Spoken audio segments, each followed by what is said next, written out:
Hello guys, तो फिर से स्वागत है आपके अपने channel X Y Z video Mukesh में। इस वीडियो में हम जानेंगे पीएम किसान सम्मान निधि के लिए न्यू रजिस्ट्रेशन कैसे करेंगे सीएससी के माध्यम से। ठीक है दोस्तों, अगर मेन पॉइंट को नहीं समझोगे, आप अगर वीडियो को स्किप कर दोगे थोड़ा, तो आप मेन पॉइंट नहीं समझ पाओगे, जिससे आपको ध्यान रखना आपका जो फॉर्म है वो रिजेक्ट होने के 100% चांस हो जाते हैं। ठीक है दोस्तों, तो आपको थोड़ी सी भी गलती मत करना है। हम इस वीडियो में संपूर्ण जानकारी बताएंगे कि लोग गलती क्या करते हैं जिससे उनका फॉर्म है रिजेक्ट हो जाता है। ठीक है दोस्तों, तो यहाँ पे हम सीएससी से लॉगिन करके बताएंगे। इस तरह से आपको सर्च कर लेना है पीएम किसान सीएससी लॉगिन, या फिर आप डायरेक्ट सीएससी लॉगिन करके भी आप डायरेक्ट पोर्टल पे सर्च करके सर्विस में जाके पीएम किसान सर्च करके लॉगिन कर सकते हैं। ठीक है दोस्तों, तो इस तरह से हमें यहाँ पे इस तरह से आईडी पासवर्ड है वो डाल लेते हैं सीएससी का, और यहाँ पे इस तरह से देख सकते हैं आप, यहाँ पे कैप्चा कोड है वो डाल लेते हैं और साइन इन के ऑप्शन पे यानी आपको लॉगिन कर लेना है। ठीक है, साइन अप कर लेते हैं साइन अप। तो इस तरह से थोड़ा सर्वर डाउन रखता है, तो इस तरह से आपको रीलोड करते रहना वेबसाइट को। इस तरह से जो हमारी जो वेबसाइट है वो लॉगिन हो चुकी है, यानी जो सीएससी लॉगिन है वो लॉगिन हो चुकी है। तो यहाँ पे देख सकते हैं फार्मर रजिस्ट्रेशन। ठीक है, फार्मर रजिस्ट्रेशन यानी किसान रजिस्ट्रेशन। तो यहाँ पे आपको आधार नंबर डालना होगा, जो आपका आधार नंबर है वो डालना है। जिस व्यक्ति का आप मान के चलो किसान जो फार्मर किसान पीएम किसान सम्मान निधि के लिए आवेदन कर रहे हैं, तो उनका आधार नंबर डालेंगे और वो स्टेट है वो यहाँ पे सिलेक्ट कर लेंगे और सर्च कर लेंगे। ठीक है, इस तरह से हम यहाँ पे सर्च कर लेंगे। तो इस तरह से स्टेट सेलेक्ट करने के बाद यहाँ पे पेज रिडायरेक्ट कर देगा पेमेंट के लिए। तो यहाँ पे आपको सीएससी का जो पासवर्ड है वो डालना होगा।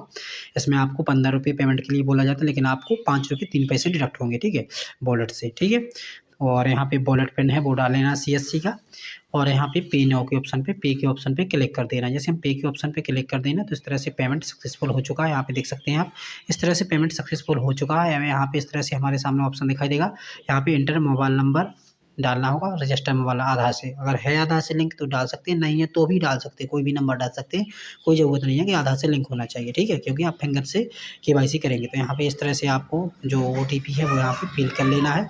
ओटीपी को यहाँ पे फिल करने के बाद यहाँ पे सबमिट के ऑप्शन पे क्लिक कर देना। ठीक है, तो इस तरह से ओटीपी डाल लेते हैं और सबमिट के ऑप्शन पे क्या करते हैं, क्लिक कर देंगे। तो यहाँ पे हम देख सकते हैं कि रजिस्टर मोबाइल पे ओटीपी पहुँच चुका है। यहाँ पे देख, तो यहाँ पे इस तरह से आप देख सकते हैं कि OTP has been sent on your mobile number. इस तरह से मोबाइल नंबर पे ओटीपी पहुँच चुका है। तो ओटीपी को यहाँ पे इस तरह से फिल कर लेना है यहाँ पे। ठीक है, और यहाँ पे सबमिट ओटीपी के ऑप्शन पे क्लिक करना है। ध्यान रखना 4 जो डिजिट होंगे ओटीपी के वो दिखाई देंगे। अब यहाँ पे आपको जो अपनी डिवाइस है उस डिवाइस को सिलेक्ट कर लेना। जैसे हमारे पास मंत्रा है तो हम यहाँ पे मंत्रा को सिलेक्ट कर लेते हैं। आपके पास जो भी डिवाइस होगी वो यहाँ पे आपको सिलेक्ट कर लेना है। ठीक है, जैसे मान के चलो बहुत सारे हो सकते हैं, जो भी आपके पास डिवाइस हो सकती है वो यहाँ पे सिलेक्ट कर लें। जैसे हमारे पास मंत्रा डिवाइस है तो यहाँ पे मंत्रा सेलेक्ट करेंगे, और अगर आपके पास मोरफो है या फिर मतलब कि कोई भी है तो इस तरह से आपको उस पर लगा लेना, अटैच कर लेना है कंप्यूटर लैपटॉप से जो भी है।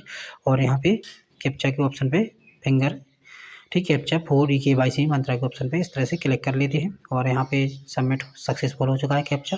तो यहाँ पे सबमिट के ऑप्शन पे क्लिक कर देते हैं। ठीक है, तो यहाँ पे हमने जो फिंगर है व्यक्ति का लगा लिया। इस तरह से हमारी जो डिटेल है इस तरह से खुल जाएगी। तो यहाँ पे आपको इस तरह से आपको देख लेना, यहाँ पे स्टेट आ जाएगा मोटा मोटा। यहाँ पे आपको जो अपना जिला है वो जिला सेलेक्ट करना होगा, अपने सब डिस्ट्रिक्ट, फिर इसके बाद विलेज। तो यहाँ पे इस तरह से, और यहाँ पे विलेज सेलेक्ट करने के बाद इस तरह से आ जाएगा। यहाँ पे फार्मर नेम आ जाएगा, जेंडर आ जाएगा। यहाँ पे आपको कैटेगरी सेलेक्ट करनी होगी, SC ST OBC। अगर OBC जनरल में है तो यहाँ पे OBC अदर्स, यानी यहाँ पे देख सकते हैं जनरल अदर्स पे क्लिक कर देंगे। OBC के अंदर आते हैं।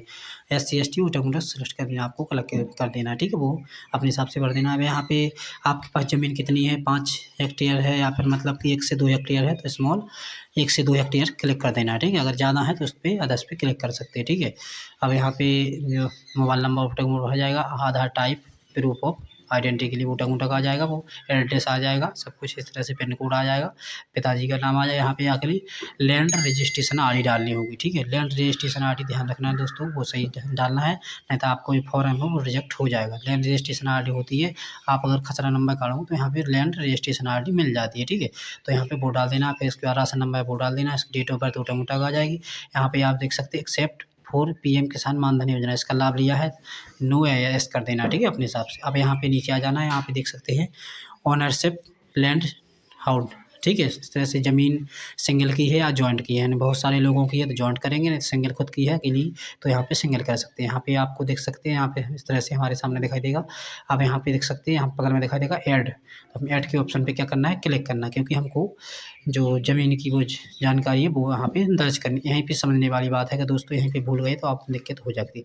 यहाँ पे आपको सर्वे नंबर, खाता नंबर यानी सर्वे नंबर उस पर लिखा होता है वो जानना है। यहाँ पे खसरा नंबर डालना है। ठीक है, यहाँ पे जो एरिया है, जितनी ज़मीन है उस खसरे नंबर की, जिस खसरे नंबर को आपने डाला है वो ज़मीन चेक करना है। अब यहाँ पे दोस्तों, यहाँ पे देख सकते हैं आप 2019 से पहले ज़मीन आई है या 2019 से पहले आई है, जैसे मान के चलो 2018, 17, 16 में, तो यहाँ पे इस पे क्लिक कर देंगे।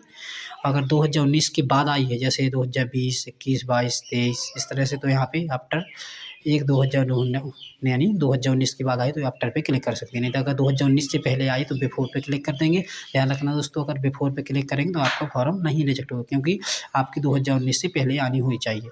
अब ज़मीन किसके थ्रू आई है, जैसे मान के चलो कोई भी कार्ड हो सकता है, या तो आप खरीदी होगी, गिफ्ट में मिली होगी, या फिर किसी के मतलब कि हस्बैंड ख़त्म हो गए, किसी के फादर ख़त्म हो गए, जिसकी वजह से आपके नाम ज़मीन आई, तो वो यहाँ पे अपने हिसाब से सेलेक्ट कर लेना है, ठीक है। तो वो यहाँ पे सेलेक्ट कर लेते हैं। अगर परचेस की है तो यहाँ पे परचेस भी ऑप्शन दिखा देगा, परचेस ऑफ लैंड, इस पे हम क्लिक कर देंगे। जैसे हम परचेस ऑफ लैंड के ऑप्शन पे क्लिक कर देंगे तो हमारे सामने आ जाएगा कि आपने कब परचेस की है ज़मीन, वो डेट डालनी है। तो यहाँ पे वो डेट डालनी है, सही डेट डाल देनी है, ठीक है। वो वहाँ पे डेट डाल देते हैं, ठीक है। इस तरह से आपको जो डेट है वो डाल देना है, सही से फिल कर लेना है, ठीक है। जो भी जानकारी सही से फिल करना है। अगर थोड़ी सी गलती करोगे दोस्तों तो आपका फॉर्म रिजेक्ट हो जाएगा। यहाँ पे समझने वाली और भी बात समझने वाली बात है कि आपके अगर 2019 से पहले ज़मीन आई हो, बिफोर यानी 2019 से पहले ज़मीन आई हुई है तो और सही रहेगा। 2019 के बाद आई है तो ज़्यादा चांस रहते हैं रिजेक्ट होने के। तो 2019 के पहले वाले ही सभी रजिस्ट्रेशन करें, और 2019 के बाद भी वो भी रजिस्ट्रेशन कर सकते हैं, लेकिन रिजेक्ट चांस ज़्यादा रहते हैं, ठीक है। तो यहाँ पे आप इसके बाद आपने जो भी नकल है वो जिस ज़मीन को आप इसके बाद यहाँ पे देख सकते हैं ऐड के ऑप्शन पे क्लिक कर देना। फिर इसके बाद आपको ज़मीन है वो ऐड, यहाँ पे आपको उसका जो खसरा नंबर है वो अपने जो नकल या खसरा जो भी आपके पास है, जिसकी आपने जो ऐड की है जानकारी, वो इसके बाद अपलोड कर देना। इसके बाद सेव के ऑप्शन पे क्लिक कर देना। तो यहाँ पे देख सकते हैं record has been successfully your farmer ID, यानी कि जो सक्सेसफुल हो चुका है रजिस्ट्रेशन, ठीक है। इस तरह से आप देख सकते हैं। और यहाँ पे आपको इस तरह से सभी जानकारी इस तरह से सही से भरना है, तभी आपको फॉर्म